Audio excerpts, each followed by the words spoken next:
ప్రజలారా వినరండి ఈ సత్య సువార్త, సర్వజనులారా కనరండి ప్రభు సత్య సువార్త.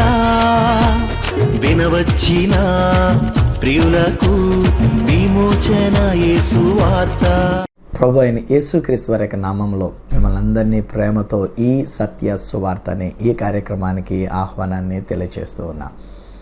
స్నేహితులారా, దేవుడు మనకి ఎప్పుడు తోడై ఉంటూ ఉన్నాడు. ఆయన యొక్క సన్నిధి మనతో ఉంటూ ఉన్నది. మనం ఆయన దగ్గరికి వచ్చినప్పుడు ఆ దేవాతి దేవుడు మన కొరకు ఎన్నెన్నో కార్యాలు చేయడానికి ఆయన సంసిద్ధంగా ఉండి ఉన్నాడు. ఈరోజు నేను ముందుగానే చెప్తున్నా, దేవుడు మిమ్ములను స్వస్థపరిచినాడు. ఆ ప్రభు తాను పొందినటువంటి యొక్క గాయముల వలన మీకు స్వస్థత కలిగి ఉన్నది. ఈ దినం బహుశా ఒక కుటుంబం మీరు చాలా నలిగిపోతున్న స్థితిలో ఉండి ఉన్నారు, కృంగిపోయినటువంటి యొక్క స్థితిలో ఉండి ఉన్నారు. మీరు అనుకుంటున్నారు కదా, దేవుడు మాకేం చేశాడండి, అయ్యో మా జీవితంలో మాకు ఇంత కష్టాలు వచ్చినాయి, మాకు ఇలాంటి పరిస్థితులు వచ్చినాయి, ఆ దేవుడు మా శరీరంలో మాకు ఇలాంటి వ్యాధిని పెట్టి ఉన్నాడు, దేవుడే పెట్టాడు అని ఇలాగున్న పొరపాటును మీరు అంటూ ఉన్నారు. Let me tell you friends, దేవుడు బుద్ధిపూర్వకంగా మనకు వ్యాధిని పెట్టాడు. దేవుడు మనకేదో పాఠం నేర్పించడానికి, మనకు ఒక విషయాన్ని నేర్పించడానికి, మనకు ఒక శిక్షణా విధి చేయడానికి దేవుడు ఒక వ్యాధిని, ఒక రోగాన్ని తీసుకుని రాడు. దేవుడు మానవుని సృజించినప్పుడు పర్ఫెక్ట్ మానవునిగా చేసి ఉన్నాడు. ఏ విధమైన జబ్బు లేకుండా, బలహీనతలు లేకుండా, అనారోగ్యం లేకుండా ఒక మంచి వ్యక్తిగా ఉండేటువంటి రీతిగా, పరిపూర్ణమైనటువంటి ఒక వ్యక్తిగా ఉండేటట్లుగా ఇది ఆ దేవాతి దేవుడు మానవుని విషయంలో చేసినటువంటిది. కానీ ఏం జరిగింది అంటే, మానవుడేనండి, అనగా ఆ మొట్టమొదటి మానవుడండి దేవుని మాట వినడానికి బదులుగా ఈ మానవుడు వేరొక స్వరాన్ని వినటం జరిగింది. మూడవ వ్యక్తిగా 3వ అధ్యాయం ఆది కాండంలో కనుక మనం చూసినట్లయితే, సర్పము యుక్తి కలిగినటువంటిదై, భోజంతువులన్నింటిలో కూడా అది యుక్తి కలిగినటువంటిదై, కుయుక్తి కలిగినటువంటిదై, మానవుణ్ణి పడగొట్టడానికి అనేటువంటి రీతిగా మాటతో శోధించడానికి ఇది అపవాది చేసినటువంటి ఒక విషయం, సాతానుడు శోధించినటువంటి ఒక విషయం. సో అట్టి మానవుని దగ్గరికి మాటతో వచ్చి మాటతో పడగొట్టి, తత్ఫలితం మానవుడు పాపము చేసినందుచేత, వినకూడని వేరొకని యొక్క స్వరము వినినందుచేత, అపవాది యొక్క మాట విని ఆ ప్రకారంగా చేసినందుచేత ప్రతి విధమైన వ్యాధులు, మొండ్ల తుప్పలు, గచ్చపొదలు ఇలాంటివన్నీ కూడా భూమి మీదకి వచ్చినాయి. మానవుని యొక్క జీవితంలోనూ కూడా వచ్చినటువంటి ఒక విషయం. లేకపోతే మానవుడు ఏ వ్యాధి బలహీనతలతో ఉండవలసిన వాడు కాడు.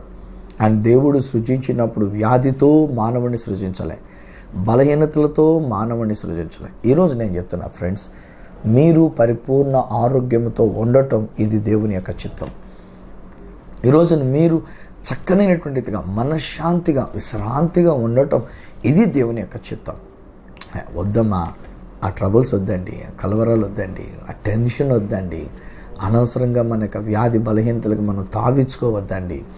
ఈరోజు ఒకవేళ నేను కూడా వైద్యపరంగా ఆలోచన చేసినట్లయితే నాకు తెలిసినంత మటుకు నేను అంటాను, because of our stress, because of our strong ఈ యొక్క టెన్షన్, ఈ యొక్క మనం అనేకమైన టెన్షన్స్ పెట్టుకున్నందుచేత ఈరోజు నీ మానవుని యొక్క జీవితంలో ఈ షుగర్ అని కానీ, బలహీనతలు, బీపీలని కానీ, లేకపోతే నానా రకాలైనటువంటి ఒక వ్యాధులకి కారణమవుతున్నటువంటిది. అందరికీ ఉంది షుగర్ ఈ రోజుల్లో కదా. ఈ రోజుల్లో మనకు ఆంధ్ర రాష్ట్రంలో, మన తెలంగాణ రాష్ట్రంలో కనుక మనం చూసినట్లయితే తెలుగు వాళ్ళకి ఎక్కువ శాతం మనం షుగరు, బీపీలతోటి మనం నలిగిపోతూ ఉన్నాం. కారణం ఏంటంటే స్ట్రెస్. అఫ్కోర్స్ మనం తినే తిండిలో కూడా లోపం ఉంది, నేను కాదన్ను. But at the same time ఏంటంటే వ్యర్థముగా మనం ఆలోచన చేసుకొని, స్ట్రెస్ పెట్టుకొని, నానా రకాలైనటువంటి ఒక ఆలోచనలు పెట్టుకొని వీటితో నలిగిపోతూ మనం వ్యాధి బలహీనతలకి మనం గురైపోతూ ఉన్నాం. కానీ ఈ రోజుని నా ప్రభువు చెప్తున్నటువంటి ఒక మాట ఏమంటాడంటే, మీరు నా మాట శ్రద్ధగా వినిన ఎడలా, నిర్గమకాండం 15వ అధ్యాయం 25, 26 వచనాల దగ్గర అక్కడ ప్రభు మాట్లాడుతున్నటువంటి మాట అంటారు, మీరు నా మాట శ్రద్ధగా విన్నారు. దీంతో మిమ్మల్ని నేను పరీక్ష చేస్తున్నా, ఒక టెస్ట్ మీకు నేను పెడుతున్నా. నా మాట మీరు శ్రద్ధగా వినిన ఎడల ఐగుప్తు దేశంలో ఉండినటువంటి ఏ తెగులు మీకు రానియను, ఏ వ్యాధి మీకు రానియను. ఎంత మంచి దేవుడు అండి బాబు మన దేవుడు. ఈరోజుని నా మాటలు వింటున్న ప్రియ స్నేహితులారా, ఏ వ్యాధితో మీరుండి ఉన్నారు? చాలామంది మీ బయటకు చెప్పుకోలేక వ్యాధిలో నలిగిపోతూ ఉన్నటువంటి వారు ఉన్నారు. మన తెలుగు రాష్ట్రాలలో చాలామంది హెచ్ఐవి అయినటువంటి ఒక ఎయిడ్స్ వ్యాధితో వారు నలిగిపోతున్నటువంటి వారు ఉన్నారు. ఆ మధ్యలో ఒకరు నాకు ఫోన్ చేసి, అయ్యా నా కోసం ప్రార్థన చేయండి అన్నారు. దేని కొరకు ప్రార్థన చేయాలి? చాలా సమస్యలు అండి. అదే ఏంటి, ఏ సమస్య నాన్న, దేని గురించే నేను ప్రార్థన చేయాలి? నేను బాగోలేదండి, నీరసంగా ఉంటుంది. ఓకే నీరసంగా ఉంటే నీ గురించి నేను తప్పకుండా ఈలోగా ఆయన మాట్లాడుతున్నటువంటి విషయం ఏంటంటే, నా బ్లడ్లో ఏదో మార్పు వచ్చింది అన్నారండి, అందు గురించి అని చెప్పేశాను. వెంటనే నాకు అర్థమైంది, బ్లడ్లో మార్పు అని అంటే బహుశా ఏ విధమైనటువంటి ఒక వ్యాధి బలహీనత ఉంటుందో, రక్తంలో మార్పును కలిగించేటువంటి ఒక వ్యాధి బలహీనత ఉంటుందో, బహుశా ఆ వ్యాధి వచ్చిందని తెలిసేసరికి డాక్టర్స్ కూడా ఏమంటారంటే, మనం వాళ్ళని కౌన్సిలింగ్ చేయాలండి, ఎందుకనంటే వాళ్ళు ఇంకా చనిపోతారు కనుక. ఏమండి, ఎవరు సాగుకుండా ఉంటారు చెప్పండి? ఆ వ్యాధి వచ్చిన వాళ్ళైనా చనిపోయేది, వ్యాధి రానివాళ్ళు చనిపోరా? నిజానికి నేను చెప్పాలంటే, ఆ వ్యాధి వచ్చినటువంటి వాళ్ళు కనీసం ఎంత లేదన్నా సునాయాసంగా 15 సంవత్సరాలు బతికేయగలరు. నాకు తెలిసినటువంటి వాళ్ళైతే 15 సంవత్సరాలు పైబడి కూడా బతుకున్న వాళ్ళు ఉన్నారు, ఇంకాను 15 సంవత్సరాలు దాటాక కూడాను. ఎందుకనంటే మనం మనసు దిట్టము చేసుకోవాలి, తీసుకోవాల్సిన ఆహార పదార్థాలు బలమైనటువంటి ఆహారం తీసుకోవాలి, నీరసం రాణించుకోకుండా నీరసం కాకుండా అన్నట్టుగా మనం చూసుకోవాలి. తద్వారా దేవుడిచ్చిన ఆయుష్కాలంలో ఇంకా మనం పొడిగించబడేటువంటి అవకాశం ఆ దేవుడే మనకి అనుగ్రహిస్తుంటాడు. ఎందుకంటే ఆయన సన్నిధి మనకు తోడుగా నుండి ఆయన యొక్క స్వస్థత కార్యం మన పట్ల జరిగించుకొని ఆయన చేయగలిగినటువంటి ఒక పనులైనటువంటి. కానీ ఈరోజు నువ్వు ఒకవేళ ఆలోచన చేస్తే, నేనంటాను ఆ వ్యాధి వచ్చినవాడు ఒక 15 సంవత్సరాలు బ్రతకొచ్చు, కానీ ఆ వ్యాధి లేకుండా ఉండినటువంటి వాడు, వ్యాధి లేదని చెప్పేసి ఒక ధీమా కలిగినటువంటి వాళ్ళండి, వాళ్ళు ఏం చేస్తారంటే, నాకేం వ్యాధి లేదు, నాకేం పర్లేదని అనుకుని సడన్గా గుట్టుసప్పుడు కాకుండా గుట్టుకుని చచ్చిపోతారు. ఇంకా ఈ మధ్యలో మనకు వచ్చేటువంటి హార్ట్ అటాక్లు కూడా మరీ సీరియస్గా ఉన్నాయండి బాబాయ్. ఇంకా వయస్సుతో సంబంధం లేకుండా స్ట్రోక్లు వచ్చేయడం, పారాలసిస్ స్ట్రోక్ కింద వచ్చేయడం, మనిషి యొక్క జీవితం పడిపోవడం, మంచం మీద పట్టేయడం, లేకపోతే ఒక్కొక్కసారి అసలు మంచం పట్టుకోవడానికి కూడా పోవడం. మన మధ్యలో ఎవరో కానీ అంటూ ఉన్నారు, ఆ వ్యక్తి వెళుతూ కాఫీ తాగిన తర్వాత వాళ్ళ యొక్క కుమార్తె మీదనో భర్త మీదనో లేక మంచం మీదనో అలా వాలి అది చచ్చిపోయాడు ఆయన. ఉదయాన్నే లేచారు, కాఫీ కూడా తాగారు, పలకరించారు, మామూలుగా మాట్లాడుతూ ఉన్నారు. ఈలోగా మంచం మీదనో లేకపోతే భార్యకో లేక కుమార్తె మీదనో వాలి వాళ్ళ మీదకి అన్నట్టుగా ఉండి పడుకొని అంతే అక్కడితో చచ్చిపోయారు. ఈ రోజుల్లో చావు అనేటువంటిది ప్రతి ఒక్కరికి వస్తూ ఉంటుంది. అఫ్కోర్స్ మళ్ళీ ఈ చావు అనేటువంటిది మనిషి చేసిన పాపమును బట్టి వచ్చేటువంటి ఒక చావు అయి ఉంటూ ఉన్నది. మనిషి యొక్క పాపను బట్టి ఈ దేహానికి వచ్చేటువంటి ఒక చావు, అదే సమయంలో ఆ యొక్క పాపమును బట్టి ఉండినటువంటి ఒక మరణం అనేటువంటి విధానంగా కనుక మనం చూస్తే అది రెండవ మరణముగా, నిత్య నరకాగ్నిలోనికి పోయేటువంటి ఒక భయంకరమైనటువంటి ఒక నరకముగా, భయంకరమైన మరణముగా ఉండేటువంటి అది వేరే సంగతి.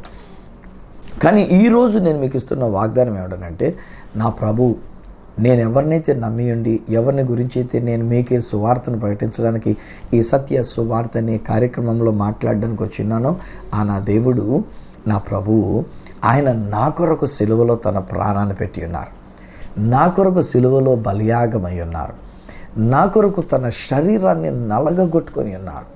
యెషయా గ్రంథం 53వ అధ్యాయంలో చెప్పబడుతున్న మాటలు ఏమంటారంటే, స్వరూపమైనను సొగసైనను లేనటువంటి వాడుగా, ఏ స్వరూపము లేనటువంటి వాడుగా, మనుషుల చేత చూడనల్లనటువంటి వాడుగా అంతగా కొట్టారండి ఆయన్ని.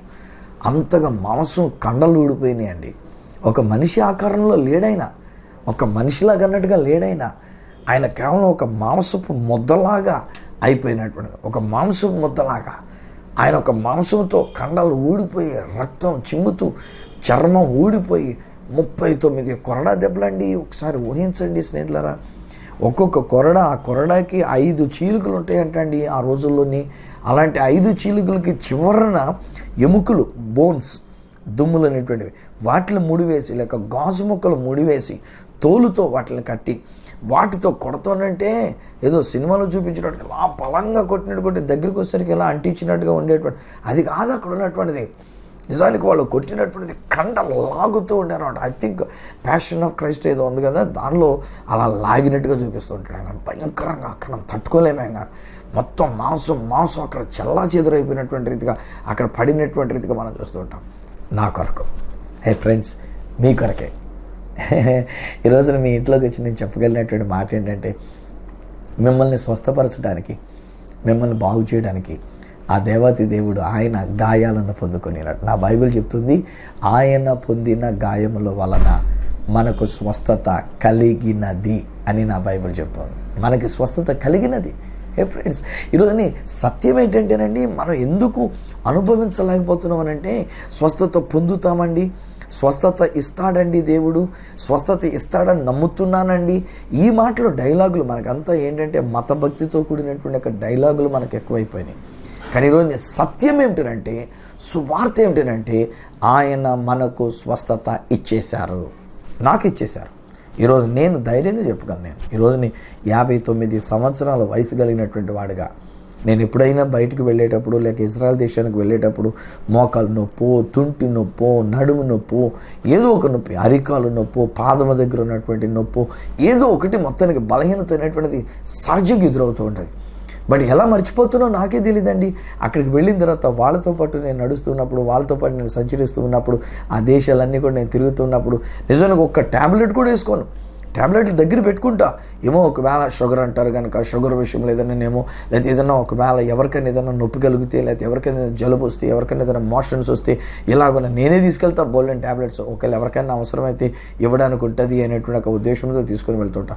ఒక్క ట్యాబ్లెట్ వాడండి, ఒక్క ట్యాబ్లెట్ వాడనక్కర్లేకుండా స్వస్థతకి స్వస్థత కలిగింది, ఆరోగ్యంగా నేను ఉంటున్నా, షుగర్ సంబంధించిన సమస్య లేకుండా ఉంటున్నా.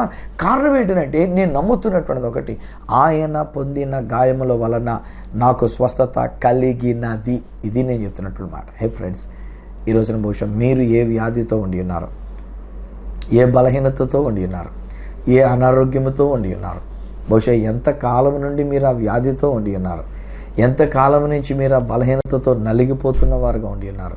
ఈరోజు నేను చెప్పగలిగినటువంటి సత్యం ఏంటంటే, నా ప్రభు మిమ్మలను స్వస్థపరిచినాడు, నా ప్రభు మీ శరీరాన్ని బాగు చేసి ఉన్నాడు. మీరు అడగక్కర్లే ఫ్రెండ్స్, స్నేహితులరా, మీరు అడగక్కర్లే, దేవుడా నన్ను బాగు చేయనైనా, దేవుడా నాకు స్వస్థత ఇయ్యనైనా. ఈ మధ్య మన వాళ్ళు ఈ ఫోన్ చేసేటప్పుడు ఈరోజు ఉదయకాలంలో నేను వచ్చేదానికి ముందు, ఇక్కడ మీకు రికార్డింగ్ చేయడానికి, మెసేజెస్ రికార్డింగ్ చేయడానికి వచ్చేదానికి ముందు ఒక ఫోన్ కాల్ వచ్చింది. ఆ ఫోన్ కాల్లో ఆమె మాట్లాడుతుంటుంది, మా అమ్మ పడిపోయిందండి, మా అమ్మ కోసం ప్రార్థన చేయండి, ఎలాగైనా త్వరగా బాగుపడాలని, లేచి నడవాలని ప్రార్థన చేయండి. అలానే మా తమ్ముడు ఇలాగ యాక్సిడెంట్ అయిందండి, మా తమ్ముడు కూడా అంతా మెరుగైపోవాలని, త్వరగా రికవర్ అయిపోవాలని చెప్పేసి, త్వరగా బాగుపడిపోవాలి, చక్కగా నడిచేయాలని చెప్పేసి ప్రార్థన. మనం చెప్పొద్దునైనా ఈరోజు మనం పాయింట్ అర్థం చేసుకోవాల్సిన విషయం ఏంటంటే, మనం చెప్పొద్దు, స్వస్థపరచడానికే కదా నా ప్రభు ఉన్నాడు, మనల్ని బాగు చేయడానికే కదా ఆయన వచ్చి ఉన్నాడు. ఆయన మనతో ఉంటున్నటువంటిది ఆయన మనల్ని బాగు చేయడానికే కదా. ఆయన మన ఇంటిలోకి వచ్చినప్పుడు మనం చెప్పాలా, చెప్తేనే కానీ చేయడు ఆయన. నా మటుకు నేనైతే అంటాను, అడగందే అమ్మాయిని అన్నం పెట్టదు అనేది లోకం యొక్క సామెత. కానీ నా దేవుని విషయంలో నేను అలా అనుకున్నాడు, నా దేవుడు అంతకంటే గొప్పవాడు.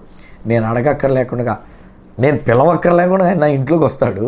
నా ఇంట్లోకి వచ్చినటువంటి ఒక దేవాతి దేవుడికి నేను చెప్పక్కర్లేకుండా ఆయన నాకు చేయవలసిన కార్యాలు చేస్తాడు. చెప్పనా మీకు ఉదాహరణకి, పేతురు అత్తగారి ఇంట్లోకి వెళ్ళాడు యేసుప్రభు. పేతురు ఏమైనా పిలిచాడని అక్కడ రాయబడిందండి. పేతురు గారు యేసుప్రభును, ప్రభా మా ఇంట్లోకి రా, మా అత్తగారు కొంచెం బాగోలేదు, కొంచెం సీరియస్గా ఉన్నది, పరిస్థితులు బాగోలేవు కనుక దయచేసి వచ్చి మా అత్తగారిని ముట్టుకొని చేయి పట్టుకొని లేపని చెప్పేసి ఆయన అడిగాడా. యేసుప్రభు ఆ ఇంట్లోకి వచ్చాడు. ఆ ఇంటిలోకి వచ్చినప్పుడు వీళ్ళెవరూ చెప్పలే, యేసు ప్రభువే ఆమె దగ్గరికి వెళ్ళి ఆమె జ్వరముతో పడేటట్టుగా ఆమె చెయ్యి పట్టుకొని ఆమెను లేవనెత్తేసరికి జ్వరము ఆమెను విడిచిపోయినాయి. ఫ్రెండ్స్, ఇదండి బాబు సువార్త, ఇదండి నేను చెప్పేటువంటి సువార్త. ఇది నా ద్వారా నా దేవుడు పలికించి ఈ సత్య సువార్త. అదేంటనంటే, ఆయన మన కొరకు వచ్చినాడు, మన కొరకే సిలువలో ఆయన దెబ్బలు తిని ఉన్నాడు. ఆయన శిలువ మ్రాను మీద తన ప్రాణాన్ని పెట్టినాడు, తన రక్తమంతా మన కొరకు కార్చినాడు. ఆయన పొందిన గాయముల వలన మనకు స్వస్థత కలిగినది. మైండ్ దీస్ వర్డ్స్ అండి. నా మాటలు కొంచెం జాగ్రత్తగా మనసు పెట్టి వినండి. అఫ్కోర్స్ మీరు పనులు చేసుకోండి, నేను కాదనట్లేదు. ఒకవేళ అటు ఇటు ఆ గదిలోనో ఈ గదిలోనో ఏదన్నా పని ఉంటే చూసుకోండి, మీ చెవిటి పడేయండి అంతే. మీ యొక్క మాట, నా మాట, నేను పలుకుతున్న ఈ సత్య సువార్త మీ హృదయంలో నాటబడి ఆ ప్రకారంగా మీరు ప్రవర్తించాలి. నా ప్రభు నన్ను స్వస్థపరిచినాడు, ఆయన పొందిన గాయముల వల్ల నేను స్వస్థత పొంది తిని అని చెప్పి మనం ఎప్పుడైతే ఒప్పుకుంటూ ఉంటామో, ఎలాంటి వ్యాధి అయినా చెప్తానండి, ఎయిడ్స్ వ్యాధి అయినా సరేనండి, రక్తంలో వచ్చిన మార్పు అయినా సరేనండి, ఈరోజు నేను చెప్పగలిగిన సువార్త ఏంటంటే, ఆయన మనల్ని బాగు చేసి ఉన్నాడు, ఆయన మనల్ని స్వస్థపరిచినాడు. ఆయన ఇంటిలోనికి వచ్చినప్పుడు ఈవెన్ చచ్చిపోయిన కుమార్తె ఉంటే, ఆ చచ్చిపోయినటువంటి ఒక కుమార్తెతో మాట్లాడితే ఆ పిల్ల మళ్ళీ బతికేసిద్దండి. ఈరోజు నా దేవుని యొక్క గొప్పతనం ఏంటంటే, ఆయన మన ఇంట్లోకి వస్తే ఎలాంటి పరిస్థితులైనా సరే ఆయన బాగు చేయగలడు. వ్యాధి ఉందా? బాగు చేయగలడు ఆయన. ఒకవేళ చచ్చినటువంటి స్థితిలో ఉండి ఉన్నామా, నిర్జీవమైనటువంటి స్థితిలో ఉండి ఉన్నామా, అది కూడా బాగు చేయగలడు. నిజానికి అక్కడ పిల్ల నిజంగానే చచ్చిపోయింది, చనిపోయినటువంటి స్థితిలో ఉండేటువంటి పిల్ల.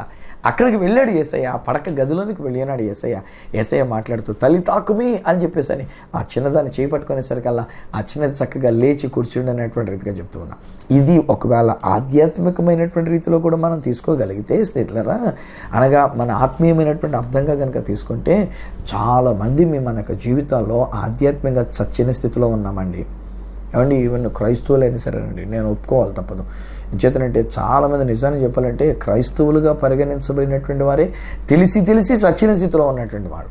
వాళ్ళకి తెలుసు ఇలాంటి పాపం చేస్తే వాళ్ళు చచ్చిన స్థితిలో ఉన్నారని, వాళ్ళకి తెలుసు ఆ యొక్క చెడు వ్యసనాల వల్ల వాళ్ళు చచ్చిన స్థితిలో ఉన్నారని, వాళ్ళకి తెలుసు వాళ్ళు జీవిస్తున్నటువంటి జీవిత విధానంలో వాళ్ళు చవాల్లాగా ఉన్నారని, చచ్చిపోయినటువంటి నిర్జీవమైన స్థితిలో ఉన్నారని వాళ్ళకి తెలుసు.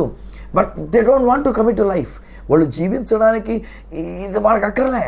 వాళ్ళు అందులోనే కంఫర్టబుల్గా ఉన్నట్టుగా, ఆ చచ్చిన స్థితిలోనే కంఫర్టబుల్గా, ఆ కంపు కొట్టి జీవితంలోనే కంఫర్టబుల్గా ఉన్నట్టుగా, కంఫర్ట్ జోన్లో ఉన్నట్టుగా ఇది మానవులు జీవిస్తున్నటువంటి విధానం.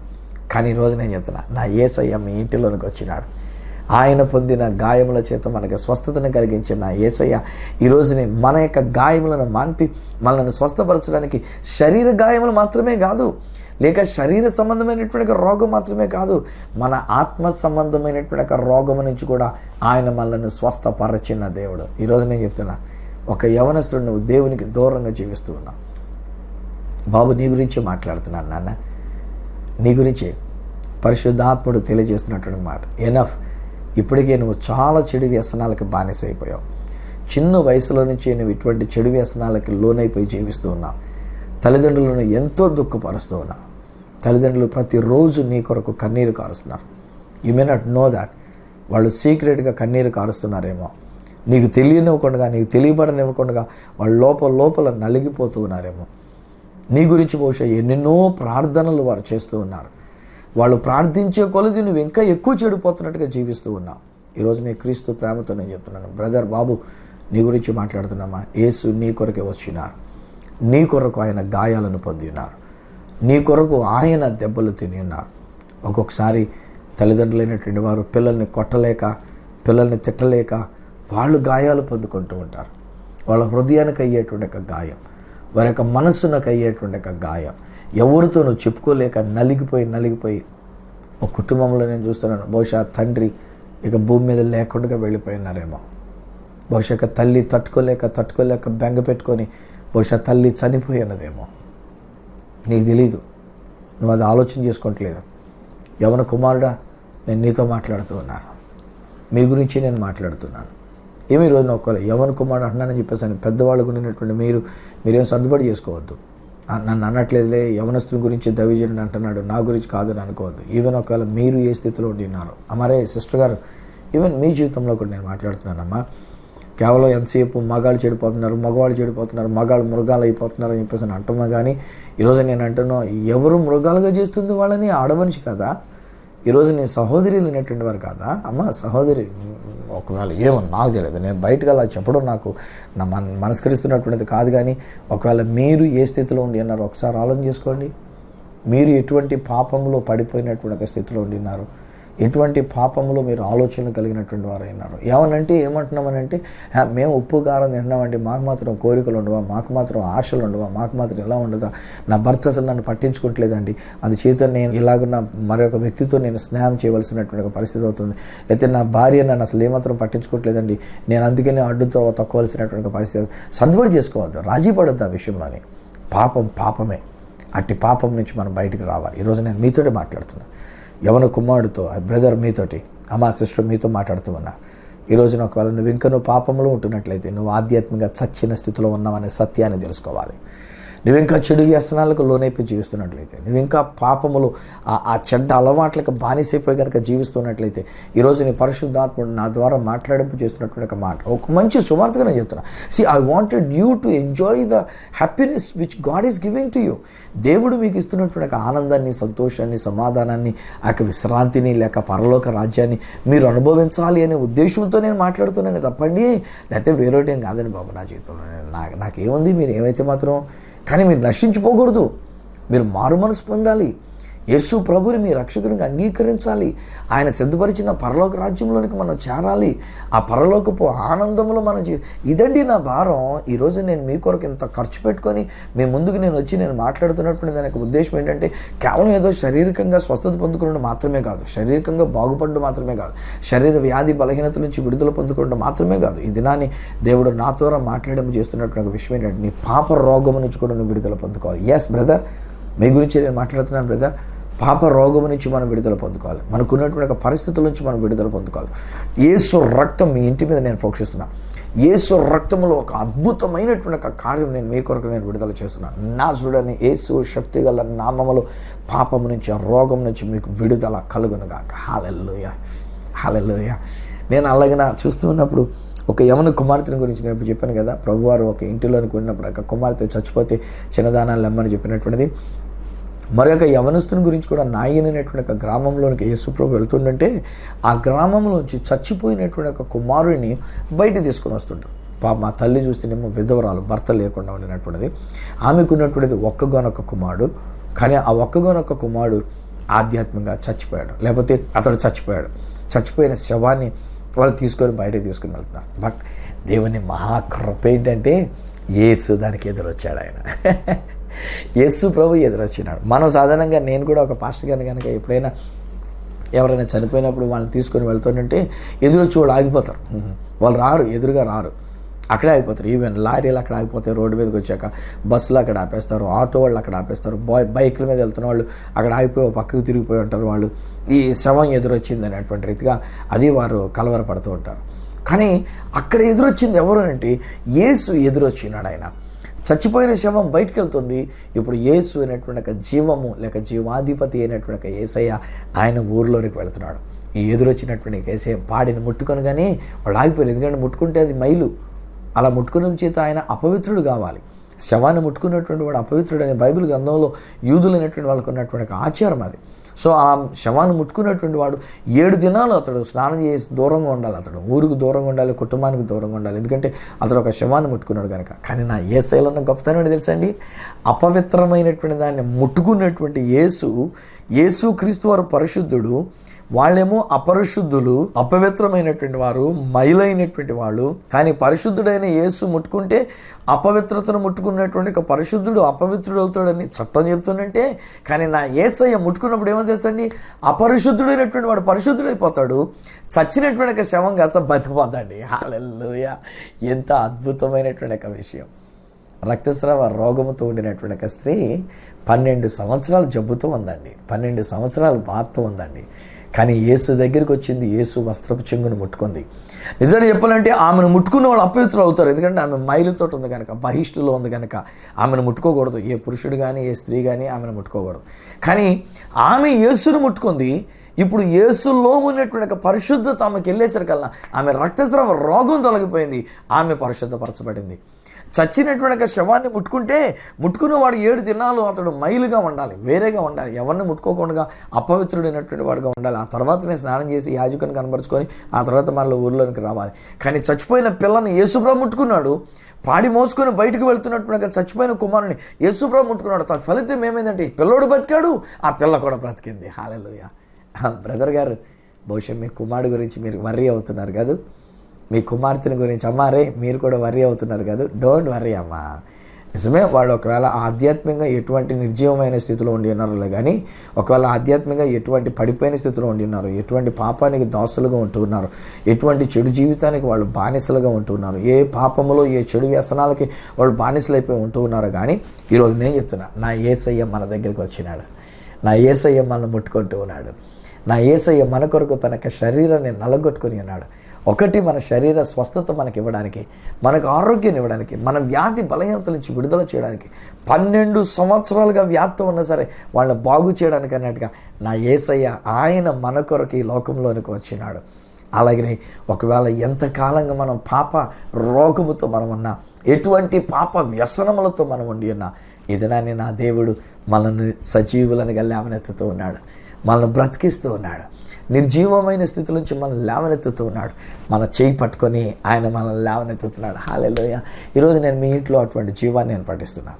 బ్రదర్, మీకే నేను చెప్తున్నాను, మీ ఇంటిలో అట్టి జీవాన్ని నేను ప్రకటిస్తున్నాను. అమ్మా సిస్టర్ గారు, మీ ఇంటిలో అట్టి జీవాన్ని నేను ప్రకటిస్తున్నాను. నాట్ ఓన్లీ హీలింగ్, స్వస్థత మాత్రమే కాదు. ఈరోజు నేను చెప్తున్న మాట ఏంటంటే, మీకు మీ కుటుంబానికి జీవము కలిగి ఉన్నది. మీరు మీ కుటుంబం ఆ నిర్జీవ స్థితిలోంచి బయటకు వచ్చి ఉన్నారు. ఆ చెడు వ్యసనాల నుంచి మీరు బయటకు వచ్చి ఉన్నారు. యేసు రక్తముతో మీరు విడుదల పొంది ఉన్నారు.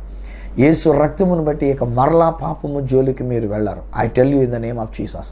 యేసు నామంలో నేను పఠిస్తున్నాను. నా మాట ఒట్టి మాటగా నేను మాట్లాడడం లే. ఈరోజు నేను పరిశుద్ధాత్ముడు నాలో నుంచి మాట్లాడింపజేస్తున్న మాట యొక్క శక్తి ఈరోజు మిమ్మల్ని తాకినప్పుడు మరలా బానిస దగ్గరికి మీరు వెళ్ళరు. మరలా ఆ యొక్క స్థితిలోనికి మీరు వెళ్ళరు. మరలా పాపానికి అన్నట్టుగా మీరు వెళ్ళరు. మరలా రోగము దగ్గరికి అన్నట్టుగా మీరు వెళ్ళరు. యేసు నామముల యొక్క రోగము తొలగిపోయినది. యేసు నామముల పాప రోగము తొలగిపోయినది. ఆ యేసు మీలోనికి వస్తున్నాడు. స్వీకరిద్దామా? ఆ యేసు ప్రభుని అడుగుదామా? ప్రభువా, నాలోనికి రండి నాయన, నా ప్రభువుగా ఉండండి నాయన, నన్ను స్వస్థపరిచేటువంటి ఒక పరమ వైద్యునిగా మీరు ఉండండి అయినా. నా శారీరక స్వస్థత మాత్రమే కాదు, నా ఆత్మకు ఉన్నటువంటి ఒక స్వస్థత కూడా మీరు ఇస్తున్నారు కనుక తండ్రి నీకు వందనాలని ఆ యేసు ప్రభువుని మన రక్షకునిగా అంగీకరిస్తూ, ఆయనను మన ప్రభువుగా అంగీకరిస్తూ ఈ దినాన్ని ఆ యేసు ప్రభు వారికి మనం ప్రార్థన చేసుకుందామా? తలలు వచ్చండి, కళ్ళు మూసుకున్నాడు. మీ కొరకు నేను ప్రార్థన చేస్తున్నాను. తండ్రి నీకు వందనాలు, నీకు స్తోత్రాలు మేము చెల్లించుకుంటున్నాం. ఈ బిడ్డలు మంచి బిడ్డలు నాయన, నీ కొరకు ఆశతో ఈ కార్యక్రమాన్ని చూస్తూ ఉన్నారు. నీ వాక్యము కొరకు ఎదురు చూస్తూ వచ్చినాను నాయన.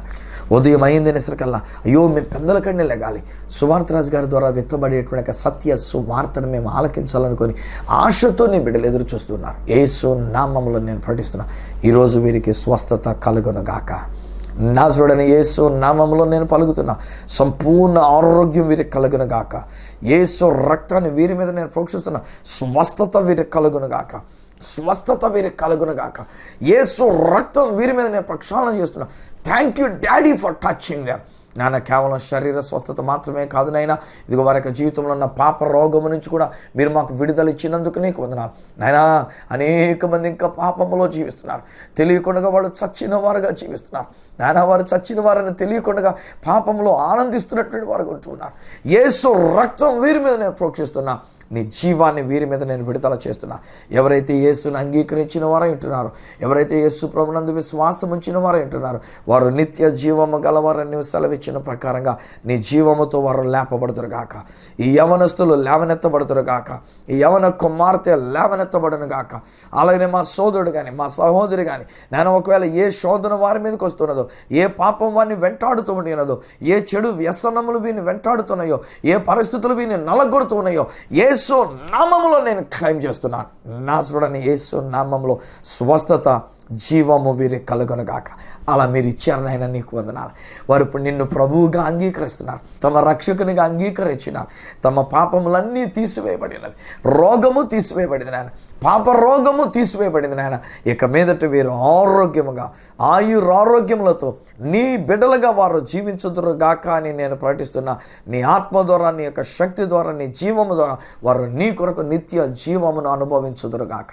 స్తుతి ఘనత మహిమలు మీకే మేము చెల్లిస్తూ, వీరిని, వీరి కుటుంబాన్ని నీ చేతులకు అప్పగించుకుంటూ, వారి యవన బిడ్డలను అలాగే పెద్దవాళ్ళైనటువంటి వారిని కూడా నీ చేతులకు అప్పగించుకుంటూ, యేసు శక్తి గల నామమున ప్రార్థించి పొంది ఉన్నాము తండ్రి, ఆమేన్. తండ్రి, కుమార, పరిశుద్ధాత్మలను దేవదేవుని దీవెన ఆశీర్వాదం ఆయన బిడ్డలముగా మనకు, మన కుటుంబములకును, మరి ముఖ్యంగా యవన బిడ్డలకు, నీ కుటుంబంలో ఉన్న ప్రతి ఒక్క వ్యక్తి స్వస్థపరచబడినట్లును, అలాగే నీ జీవముతో ఉండి పాప రోగము తీసివేయబడి నిత్య జీవానికి వారసులుగా ఉండినట్లును సదా తోడయండి, సహాయం చేసి నడిపించును గాక. ఆమేన్, ఆమేన్, ఆమేన్. వెల్ స్నేహితులారా, ప్రభు మీకు తోడై ఉన్నారు, ఆయన మిమ్మల్ని నడిపిస్తున్నారు. కలవరపడకండి. ఇక మీదట రోగం మీ దగ్గర ఉండదు, లేదు. అలాగనే ఇక మీదట పాపము మీ జోలికి రాదు. మీరు ప్రభు చేతుల్లో ఉండినారు. దేవుడు మిమ్మల్ని దీవించినాడు. మీరు పొందుకున్న మేలులో ఒకవేళ నాతో పంచుకోవాలని కోరుకున్నట్లయితే నా అడ్రస్ ఈ సత్య సువార్త, సామర్లకోట 533440, తూర్పుగోదావరి జిల్లా, ఆంధ్రప్రదేశ్. అడ్రస్ మరొకసారి చెప్తూ ఉన్నా, ఈ సత్య సువార్త, సామర్లకోట్ 533440, ఈస్ట్ గోదావరి డిస్ట్రిక్ట్, ఆంధ్రప్రదేశ్. అప్పటికి ఒకవేళ నాతో మీరు ఫోన్లో మాట్లాడాలని కోరుకున్నట్లయితే నా ఫోన్ నెంబర్స్ 9848110907 94400409992 88855276662. ఒకవేళ నాకు ఈమెయిల్ చేయాలనుకున్నట్లయితే నా ఈమెయిల్ ఐడి esatyasuvarta@gmail.com. మళ్ళీ రేపటి దినాన్ని ఈ సత్య సువార్త కార్యక్రమంలో మిమ్మల్ని కలుసుకునేటంత వరకు మనల్ని స్వస్థపరిచి తన యొక్క జీవముతో నిత్య జీవాన్ని అనుగ్రహించి ఆ దేవాతి దేవుని చేతులకు మిమ్మల్ని అప్పగిస్తూ మీ దగ్గర సెలవు తీసుకుంటున్న మీ ప్రియమైన సహోదరుడు ఈ సత్య సువార్త రాజు.